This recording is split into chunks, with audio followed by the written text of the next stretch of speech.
Vamos a continuar con la serie de Segunda de Tesalonicenses, ¿no? Que es una de las cartas del apóstol Pablo. Los hermanos de la iglesia en la ciudad de Tesalónica vivieron la fe en Cristo Jesús en medio de dificultades. Ellos tenían que soportar persecuciones y sufrimientos por ser cristianos, pero lo hacían con una fe creciente, abundando en amor por los demás y con una fuerte resistencia. Y seguían adelante con la esperanza de que Cristo vendrá por segunda vez, impartiendo una justicia perfecta y dándoles alivio. El reconocer que cualquier aflicción actual durará solo un tiempo y que luego espera una vida eterna gloriosa, llena de esperanza, no solo a los creyentes de esa iglesia de Tesalónica, también nos llena de esperanza a todos los cristianos. Toda prueba y dificultad la asumimos con valentía, con coraje, los enfrentamos con las fuerzas de Cristo. Pero, ¿qué pasaría si alguien viene y nos dice, ¿sabes qué? Jesús ya vino por segunda vez. Lo que te preguntarías en primer lugar es, bueno, si Jesús ya vino, entonces, ¿por qué las cosas siguen igual? Hay dos opciones.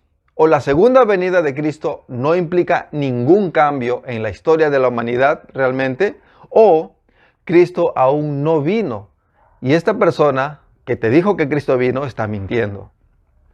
Sin lugar a duda, Cristo aún no ha venido, porque su llegada sí implica un radical cambio en la historia de la humanidad. Y hay un argumento bíblico para afirmar que Cristo aún no ha venido. Pero de repente no te dicen que Cristo ya vino, sino lo que te dicen es que acaba de venir y te señalan, ¿no?, a un líder al que están acudiendo personas de todo el mundo y de diferentes religiones. Es más, varios líderes de esas diferentes religiones lo reconocen como la divinidad encarnada y que hace milagros, milagros extraordinarios. Y tú lo ves por televisión hablando extraordinariamente y haciendo esos milagros extraordinarios, anunciando que le adoren porque a aquel que se le acerque, éste le sanará sus enfermedades, aliviará sus dolores y bendecirá prosperándoles. ¿Qué harías? ¿Cuál sería tu respuesta si ves esto? La Biblia nos habla de la segunda venida de Cristo. Nos describe lo suficiente como para poder responder correctamente a esta pregunta. Ya vimos que la segunda venida de Cristo está caracterizada por el ejercicio de la justicia perfecta. Cuando Jesús venga por segunda vez, inmediatamente aplicará esta justicia plena, terminando con toda aflicción en quienes le siguen, en los cristianos. También sabemos que todos los que están muertos resucitarán.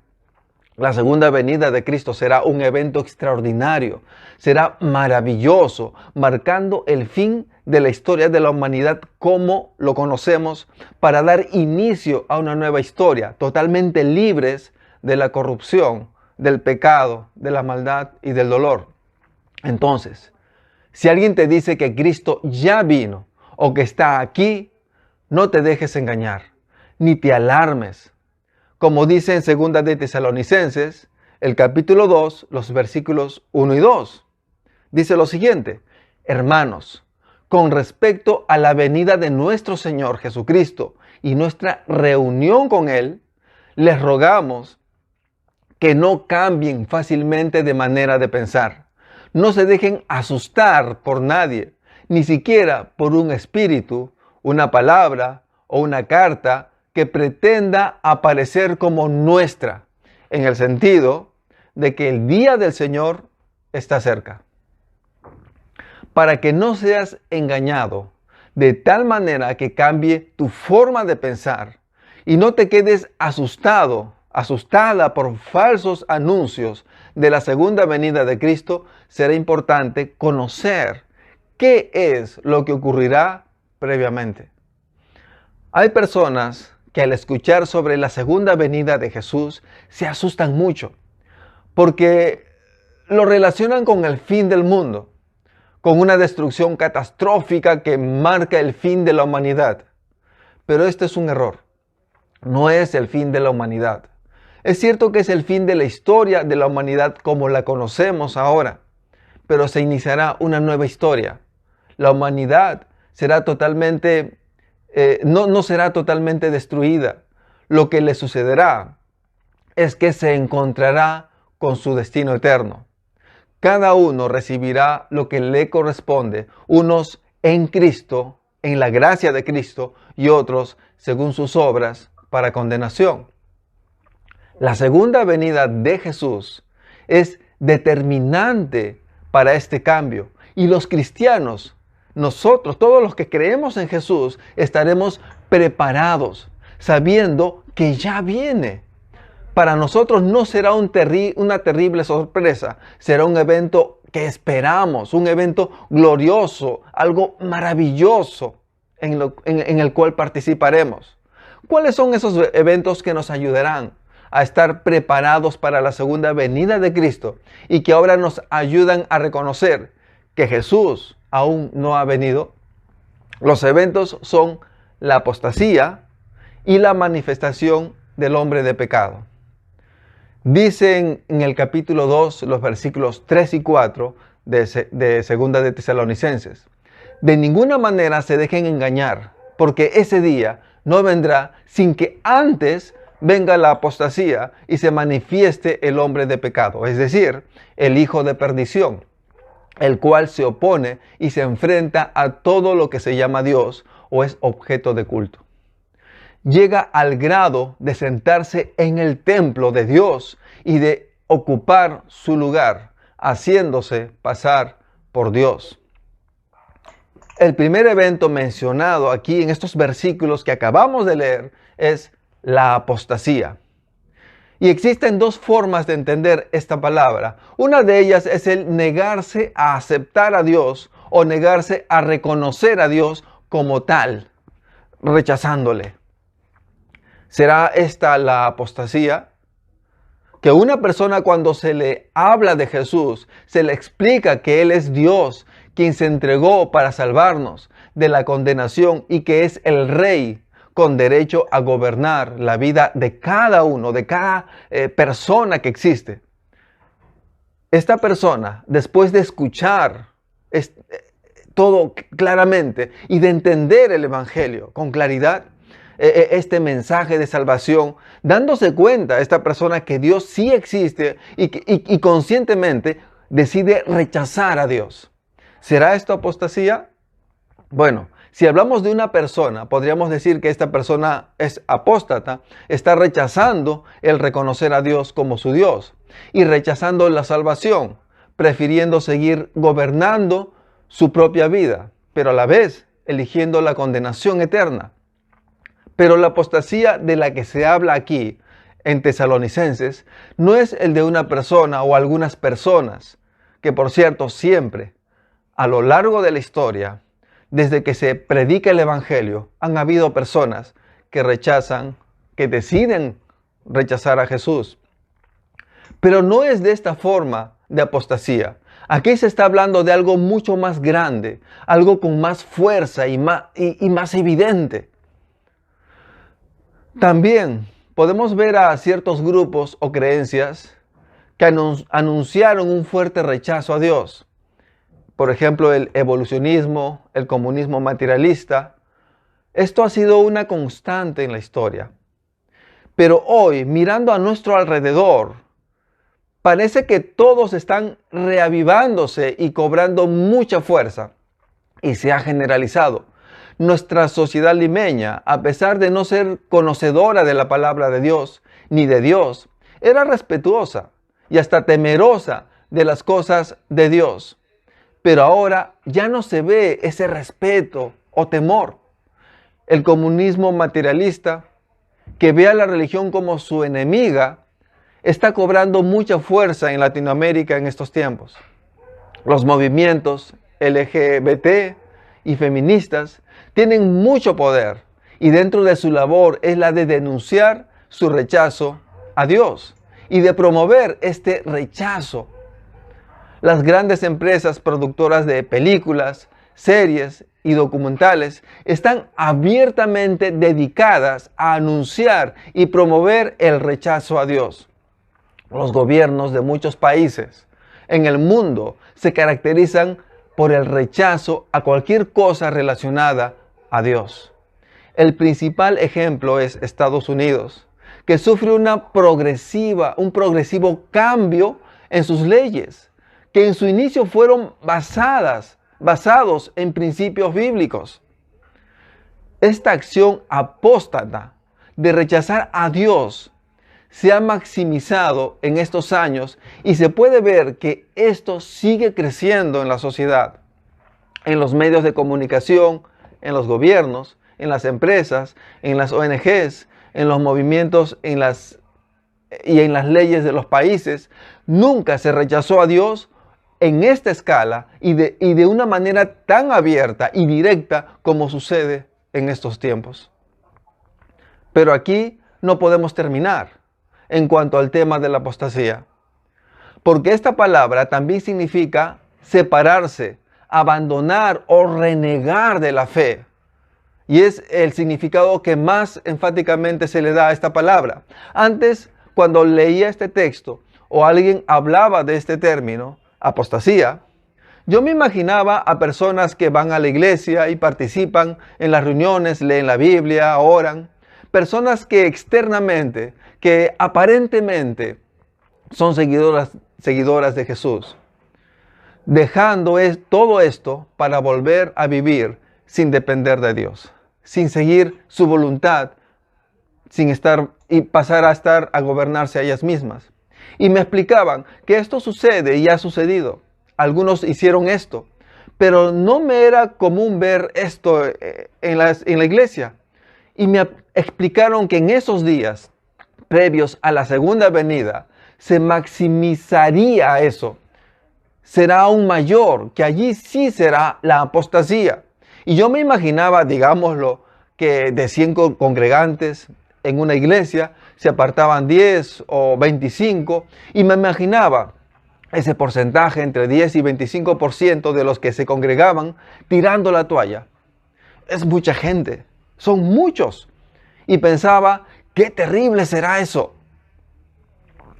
Pero lamentablemente, lo que está ocurriendo ahora superó mi imaginación. Un ejemplo es Greta Bosper, pastora de una de las Iglesias Unidas de Canadá. Esta denominación es la más grande en Canadá. Ella dijo que no cree en Dios, declarándose atea. Y a pesar de esto, sus miembros la aceptan como pastora y ella sigue pastoreándoles. Esto es terrible. ¿Quién se supone que es siervo de Dios, sierva de Dios, no cree en Dios? Actualmente no les enseña a creer y seguir a Dios. Lo que les enseña es a cómo vivir bien, cómo desarrollarse como personas y alcanzar sus diversas metas, sus sueños. Son mensajes centrados en el bienestar de la persona, del yo, mensajes humanistas. Imaginémonos una iglesia en la que su líder, un líder con gran carisma y experto comunicador, enseña cada semana acerca del bienestar personal, de cómo realizarse como persona, cómo mejorar en su trabajo y empresa, cómo alcanzar el éxito, cómo mejorar sus relaciones personales, cómo mejorar sus relaciones familiares. Mensajes y enseñanzas que ponen en primer lugar a la persona y su bienestar, desplazando a Dios solo como alguien a usar como un medio para alcanzar ese bienestar, o simplemente dejando a Dios a un lado en esos mensajes. Solo faltaría que este líder declare lo que ya estaba haciendo hace tiempo: dejar de seguir a Cristo, dejar de vivir para glorificar a Dios y buscar glorificarse, enseñar a los demás a que se glorifiquen a sí mismos. Esto es lo que hizo Greta Bosper. En este caso, no es un grupo significativo de personas que caen en la apostasía. Es una iglesia que se vuelve apóstata. Y por eso dije que superó mi imaginación. Pero lamentablemente, esta no es la única iglesia que hizo esto. Actualmente existen muchas iglesias, entre comillas, en las que el mensaje es el mismo, el bienestar de la persona. La meta es glorificarse a uno mismo y Dios es solo un medio, un instrumento que me servirá para alcanzar esa meta. Hay predicadores muy famosos que tienen este tipo de mensajes. Predicadores que usan la Biblia para enseñar a sentirse mejor, enseñar a visualizar riquezas para obtenerlas, a alcanzar los sueños personales, a orar para alcanzar las metas que uno tiene. Son grupos que tienen sus dioses. Uno de ellos es el de la riqueza y el otro es el mismo ser humano, el yo.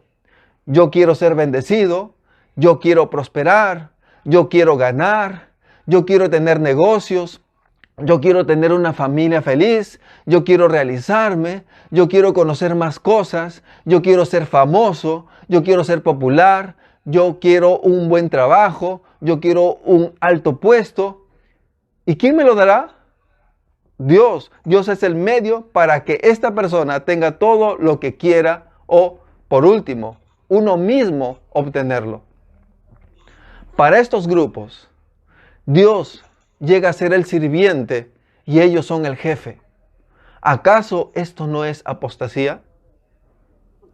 La vida del creyente debe estar centrada en glorificar a Cristo, en vivir para Cristo y no para uno mismo. Es verdad que el Señor bendice y hace maravillas en la vida de cada uno de sus hijos. Tenemos una vida abundante en Cristo. Pero sus hijos no estamos centrados en esos beneficios. En lo que los hijos de Dios estamos centrados, abocados, es en glorificar a Dios. Esto es lo que significa ser cristocéntricos. Cuando una iglesia pone en el centro el bienestar de la persona, en lugar de dar gloria a Dios, lo que hace es rechazar a Dios, entrando a la apostasía. No estoy diciendo que se abandone el buscar el bienestar sobre todo lo demás, el ayudar a los demás. Los cristianos, en nuestro amor al prójimo, buscamos el bienestar de los demás. Otra cosa muy diferente es que mi bienestar sea lo más importante, sea el centro. Y esto, lamentablemente, hoy está sucediendo con muchos grupos.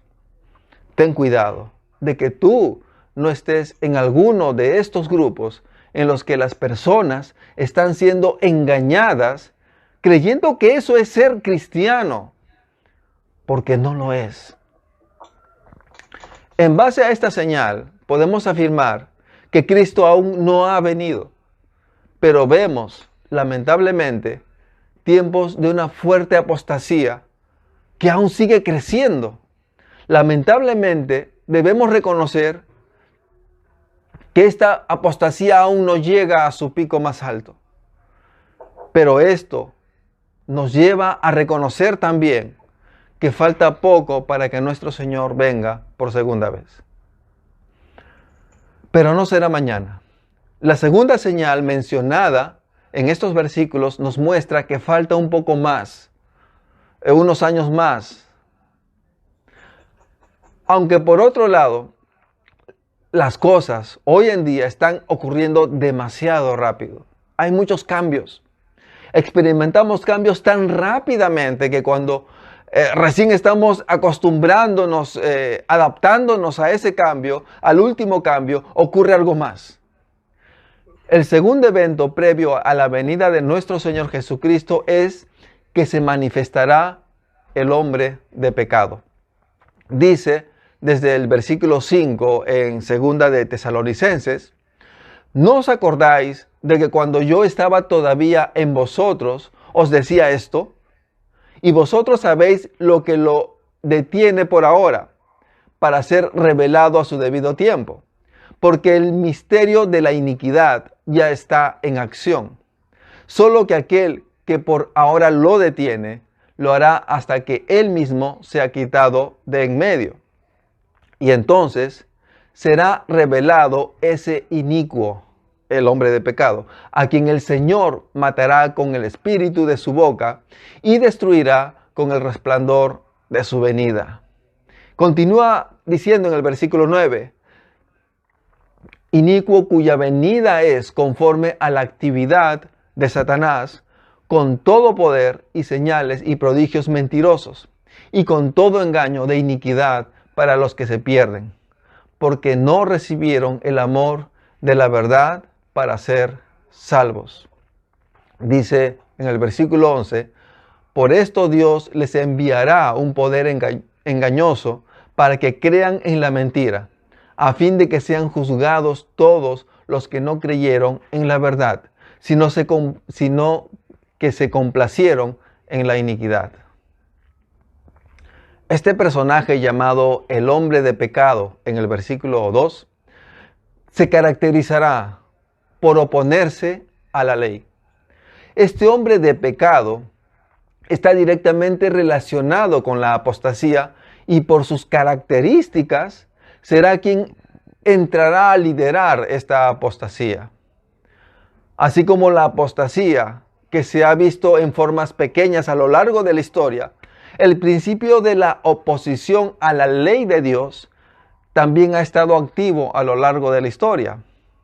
Esto se nos explica en 2 de Tesalonicenses, el capítulo 2, el versículo 7, donde dice, el misterio de la iniquidad ya está en acción. Toma en cuenta que es el apóstol Pablo quien escribió esta carta unos pocos años después de la resurrección de Cristo. Y en ese tiempo, este misterio de la iniquidad ya estaba activo. Pero llegará un momento en el que este misterio será manifestado, será revelado al mundo en una persona. Esta persona es llamada el hombre de pecado, o más conocido como el anticristo. Es debido a que este misterio de la iniquidad ha estado activo que a lo largo de la historia se levantaron pequeños, digámoslo así, pequeños anticristos. Estas personas fueron seguidoras de este misterio de la iniquidad, tal como nos lo dice Primera de Juan, el capítulo 1, el versículo 18. Dice, hijitos, han llegado los últimos tiempos, y así como ustedes oyeron que el anticristo viene, ahora han surgido muchos anticristos. Por esto sabemos que han llegado los últimos tiempos. Los últimos tiempos a los que se refiere Juan es una etapa algo larga de tiempo, que inició con la ascensión de Cristo y que terminará con su segunda venida. Es en este periodo de tiempo en el que Juan dijo que surgirán muchos anticristos, o que han surgido muchos anticristos. Personas poderosas que usaron de este poder para someter a un grupo de personas y para engañar o perseguir e intentar destruir al pueblo de Dios. Un ejemplo es Hitler, quien persiguió al pueblo de Israel. Hoy tenemos a gobernantes en diferentes naciones del mundo que se oponen al cristianismo, incluyendo en Latinoamérica. Estos son una especie de pequeños anticristos. Resulta preocupantemente interesante ver cómo es que en estos últimos años se están levantando líderes políticos extremistas, líderes radicales y que gozan del favor de la gente. A la gente le gusta este tipo de líderes que abiertamente rechazan a Dios y que cada vez están imponiendo leyes y normas para impedir el avance de las iglesias y luego para dañarlas. La persecución a los cristianos no está menguando. En lugar de esto, está creciendo. Y el contexto actual, lo que estamos viviendo ahora, nos muestra que seguirá aumentando, seguirá avanzando esta persecución. Uno de estos perseguidores del cristianismo en el mundo son los musulmanes radicales. Estos grupos radicales persiguen a los cristianos chantajeándoles, secuestrándoles, dejándoles bombas en sus locales de reunión y asesinándoles. Otro grupo es el totalitarismo comunista. Países como China, Vietnam, Corea del Norte y Cuba, con líderes que siguen los principios de Karl Marx. Uno de estos es que la religión es el opio del pueblo. Varios de estos países puede que tengan sus iglesias reconocidas, pero son una fachada, pues son usadas para controlar a la gente y para decir al mundo, al exterior del mundo, que sí hay libertad de culto, lo cual es mentira. Porque a los verdaderos creyentes, a los hijos de Dios en esos lugares, se les persigue, se les tortura y hasta se les mata. El tercer grupo, que es el de gobiernos nacionalistas, aliados con alguna creencia religiosa, que termina persiguiendo a los cristianos por ser de una fe diferente, como en el caso, por ejemplo, de la India, donde radicales hindúes persiguieron a los cristianos, destrozando cientos de locales de las iglesias y asesinando a muchos cristianos. Estas persecuciones son impulsadas por pequeños anticristos. Pero Tesalonicenses nos dice que este misterio de la iniquidad, que ha estado en acción durante la historia y que sigue en acción, se manifestará en una persona, se verá encarnándose en alguien. Este es el hombre de pecado. En el texto que leímos dice que este hombre de pecado se opone y se enfrenta a todo lo que se llama Dios o es objeto de culto. Llega al grado de sentarse en el templo de Dios y de ocupar su lugar, haciéndose pasar por Dios. Este tendrá un poder engañoso, hará milagros y señales, dejando asombrados a todo el mundo. Y no olvidemos que en el versículo 4 dice que se hará pasar por Dios, de lo cual todo parece indicar que aquellos grupos apóstatas rechazarán a Dios para luego pasar a seguir a este hombre de pecado. ¿Qué hacer? ¿Cuál debe ser nuestra respuesta ante esta verdad revelada por nuestro Señor en estos versículos? ¿De qué nos sirve conocer de estos dos eventos? Estas dos señales, la de la apostasía y la manifestación del hombre de pecado, nos sirven para poder afirmar con toda seguridad que Cristo aún no ha venido por segunda vez. Y no nos dejamos asustar ni quedar alarmados cuando alguien de alguna secta o una persona confundida nos dice que Cristo ya vino, porque no es así. Pero esta no debe ser nuestra única respuesta ante estos versículos. Porque un análisis rápido de la realidad en la que se encuentra nuestro mundo, nuestra sociedad, nos muestra que la apostasía se está manifestando como nunca antes y que pareciese que se estuviera ya formando en el mundo el escenario para que se manifieste el hombre de pecado. ¿Qué hacer? Tenemos que batallar orando. Oremos por el mundo, por nuestro país, por nuestras familias. Se hace aún más urgente que anunciemos el Evangelio. Es vital que conozcas la palabra de Dios para que no seas engañado con falsas enseñanzas. Así como es de vital importancia que nuestros hijos se llenen de la palabra de Dios, que no sigan una religión, que no sigan tradiciones, costumbres cristianas, costumbres de la fe, no, que sigan a Cristo, que tengan una relación personal con Él. Llega el tiempo en el que los hijos de Dios debemos ser varones y mujeres afirmados en la palabra, con una fe creciente y firme, con abundante amor para con los demás y con una fuerte resistencia para enfrentar con valentía todo tipo de adversidad. El Señor nos ha hecho guerreros valientes para su gloria y nos ha entregado una armadura completa para poder ser vencedores en Cristo. Usémosla para avanzar mirando aquel día en el que Él vendrá con gran gloria para reinar en justicia y ponernos dentro de ese reino eterno y glorioso.